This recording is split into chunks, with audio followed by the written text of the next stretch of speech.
আজকে এই ভিডিওতে রিভিউ করব অভিরূপ ঘোষের ছবি মৃগয়া, যে সিনেমাটাতে অভিনয় করছে বিক্রম চ্যাটার্জি, অনির্বাণ চক্রবর্তী, রেজওয়ান রাব্বানি শেখ এবং ঋত্বিক চক্রবর্তী।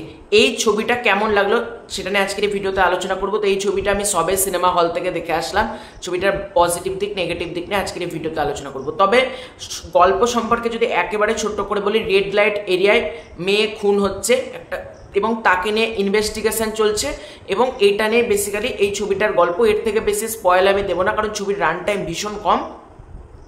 ছবির পজিটিভ দিক নেগেটিভ দিক দেখো, আমার কাছে যদি আমাকে এক লাইনে জানতে চাও, এই ছবির জন্য আমার কাছে পজিটিভ দিক ভীষণ ভীষণ কম এবং এই ছবিটা আমার জন্য একেবারেই ওয়ার্ক করেনি। কারণ এই ছবিটার আমি নেগেটিভ দিকে আসছি, তার আগে বলি মেকার্সরা যেভাবে প্রমোট করছে জিনিসটাকে, এটা একটা অ্যাকশন এন্টারটেনার, মাস এন্টারটেনার একটা ছবি, কিন্তু আলটিমেটলি কিন্তু একটা হার্ডকোর কমার্শিয়াল সিনেমা দেখবো বলে কিন্তু আমি গিয়েছিলাম। আমার পুরো আশাটাই চলে গেছে বলা যেতে পারে। মেকার্সদের এটা প্রমোট করা উচিত ছিল, এটা একটা কপ ড্রামা বা এটা একটা কপ থ্রিলার, এইভাবে প্রমোট করলে অ্যাটলিস্ট বেটার হতো। পুরোপুরি মাস এন্টারটেনার বলা হচ্ছে, কিন্তু সেটার মধ্যে তার সিকি ভাগ দেখতে পাচ্ছি, তাহলে আর কি বলবো। তো পজিটিভ দিক হচ্ছে প্রথমে প্রত্যেকের পারফরমেন্স। এখানে তোমরা বিক্রম চ্যাটার্জি বলো বা রেজওয়ান রাব্বানি শেখ বা তোমার এদিকে ঋত্বিক চক্রবর্তী, অনির্বাণ চক্রবর্তী, প্রিয়াঙ্কা সরকার, সুস্মিতার যে একটা ডান্স নাম্বার রাখা হয়েছে, প্রত্যেকের পারফরমেন্স বলো, ডান্স বলো, এগুলো প্রচণ্ড ভালো হয়েছে। ব্যাকগ্রাউন্ড মিউজিকের কাজ বেশ ভালো এবং যে এভাবে যেখানে অ্যাকশনগুলো দেখানো হয়েছে, যেটা চেষ্টা করা হয়েছে, সেটাকে আমি প্রশংসা করব। এছাড়াও ছবির মধ্যে কিছু কিছু দৃশ্য, কিছু হাই মোমেন্ট তোমাদেরকে মজা দেবে।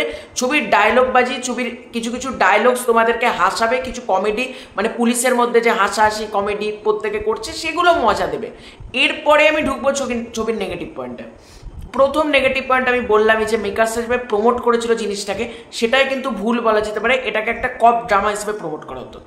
ছবির স্ক্রিন প্লে এতটাই দুর্বল, রান টাইম এতটা ছোট হওয়া সত্ত্বেও ছবিটার রান টাইম ফিল হচ্ছে, মানে আসল জিনিসে আসতে বহু টাইম নিয়ে নিচ্ছে। মানে ভাই, আসল জিনিস আগে ঢোকো, টাইমই তো মানে স্ক্রিন প্লের কাজ কনফিউজিং স্ক্রিন প্লে। আমি ঠিক বলতে হবে গল্প সম্পর্কে, কিন্তু বলছি না, তাই জন্য আমি বলছি স্ক্রিন প্লের কাজ ভীষণ কনফিউজিং। মানে স্ক্রিন প্লে কোন দিকে এগাবে, কোন দিকে যাবে, আমি ঠিক বুঝতে পারছিলাম না একটা টাইমের পর।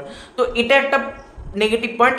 ছবির ব্যাকগ্রাউন্ড মিউজিকের কাজ এক্সট্রা অর্ডিনারি না, তবে আর একটু বেটার হতে পারতো, তাহলে কিন্তু ব্যাপারটা আরও জমতো। মানে ছবির ব্যাকগ্রাউন্ড মিউজিক কিন্তু ছবিটাকে বেঁধে রাখে, ছবির ব্যাকগ্রাউন্ড মিউজিক কিন্তু ছবিটাকে বাঁধতে পারছে না। কিছু কিছু জায়গায় ছবিটা লু ফলস করছে এতটা, এটা হলো ছবির নেগেটিভ পয়েন্টের মধ্যে একটা বলতে পারো।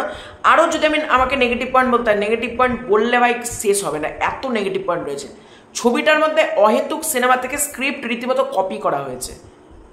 এবারে তোমরা নিঃসন্দেহে বলে কোন সিনেমা, দেখো একটা দুটো সিনেমা না, তবে প্রচুর সিনেমার সঙ্গে কিন্তু অটোমেটিক গল্পের মিল পেয়ে যাচ্ছি আমি, যেটা কিন্তু অন্ততপক্ষে হওয়া উচিত না। মানে এটা আমার মনে হয়েছে অ্যাকচুয়ালি। আর ইনভেস্টিগেশনটা চলছে, এটা সারফেস লেভেলে হয়ে যাচ্ছে। মানে ইনভেস্টিগেশনের ভেতরে ঢোকো, গোড়ায় ঢোকো, মানে ঢুকছে আবার ঢুকেও সারফেস লেভেলে। মানে কিছু কিছু পার্ট এমনভাবেই ছবিটাকে ডিজাইন করা হয়েছে না, যেটা মজা দিচ্ছে না বস। এরপর ছবির যেটা বলবো সেটা হলো অ্যাকশন, যেটা জানার জন্য সবাই ভিডিওটাকে ক্লিক করেছো। ছবির অ্যাকশন, ছবির মধ্যে অ্যাকশন লাস্টের টুকু ছাড়া সেরকম একেবারেই অ্যাকশন ভালো নেই। মানে অ্যাকশন কি দেখবো বস, মানে অ্যাকশনের একটু স্টাইলাইজেশন ভাবে তো করা যেতে পারতো। অ্যাকশন ডিজাইন খুবই খুবই, মানে এইটা একটা মাস এন্টারটেনার ছবি হিসেবে প্রমোট করার পর যদি অ্যাকশন লেভেল এতটা পুয়ার হয়, তাহলে ভাই কিছু বলার নেই। আমার অ্যাকশন লেভেল ভীষণ পুয়ার। সৌরভ দাসের ক্যারেক্টারটা ঠিকমতো বিল্ড আপই দেওয়া নেই।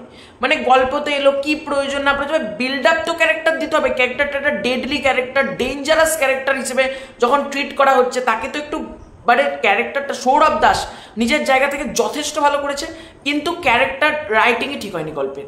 মানে ছবিটার গল্প ভালো হয়নি প্রথম কথা। দ্বিতীয় কথা, ব্যাকগ্রাউন্ড মিউজিক প্রচণ্ড এক্সট্রা অর্ডিনারি না হয় বেঁধে রাখতে পারছে না। এবং ছবির রান টাইম 2 ঘন্টা 5 মিনিট মতন, কিন্তু ছবিটা অ্যাটলিস্ট 2.5 ঘন্টা টাইম ডিজার্ভ করে। কিন্তু তোমরা বলবে তাহলে তুমি তো বললে রান টাইম ফিল হচ্ছে, মানে বড় লাগছে, কিন্তু না, ছবির মধ্যে অহেতুক জিনিস না দেখিয়ে আসল জিনিস দেখাতে হতো এবং রানটাই খাটখাট খাটখাট করে চলে যাচ্ছে, মানে ভাই হট করে শেষ হয়ে যাচ্ছে, ভাই এত তাড়াতাড়ি শেষ হবে কেন? আরেকটু এপিসোড, আরেকটু মানে টাইম তো লাগবে নাকি, মানে 2.5 ঘন্টা অ্যাটলিস্ট ছবিটা হতে পারতো, তাহলে কিন্তু ব্যাপারটা আরও বেশি জমতো, ইনভেস্টিগেশন দিকটা দেখানো যেতে পারতো, প্রতিটা ব্যাক স্টোরি ভালোভাবে ডিজাইন করা যেতে পারতো, ক্যারেক্টার বিল্ড আপটাকে বেটার করা যেতে পারতো, অনেক কিছু কিন্তু ছবিটার ভালো করা যেতে পারতো। কিন্তু আলটিমেটলি যদি মৃগয়া কেমন ছবি হয়েছে তোমরা যদি বলো, আমার কিন্তু মৃগয়া ছবিটা মোটেও ভালো লাগেনি। এবার তোমরা যারা এই ছবিটা হলে গিয়ে দেখতে চাও, আমি তোমাদেরকে বলবো তোমরা দেখতে পারো, কিন্তু আমার পার্সোনালি পুরো টাকাটাই জলে গেল বলা যেতে পারে, আমার ছবিটা এনজয় করিনি। বিক্রম চ্যাটার্জি সে একটা আপকামিং সুপারস্টার হওয়ার তার ক্ষমতা রাখে, পারিয়াতে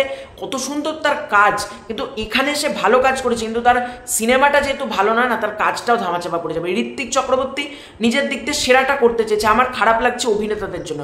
ঋত্বিক চক্রবর্তী এত সুন্দর কাজ করেছে, তোমরা দেখলে বুঝতে পারবে, কিন্তু ওই যে মানে এক বালতি দুধে সেই চোনা পড়ে যাওয়ার মতন অবস্থা কোথাও গিয়ে। তো তোমাদের কেমন লেগেছে মৃগয়া? যারা দেখেছো কমেন্ট করে জানিও। খুব শীঘ্রই আছে নতুন কোনো ভিডিও, ততক্ষণ জন্য বাই বাই।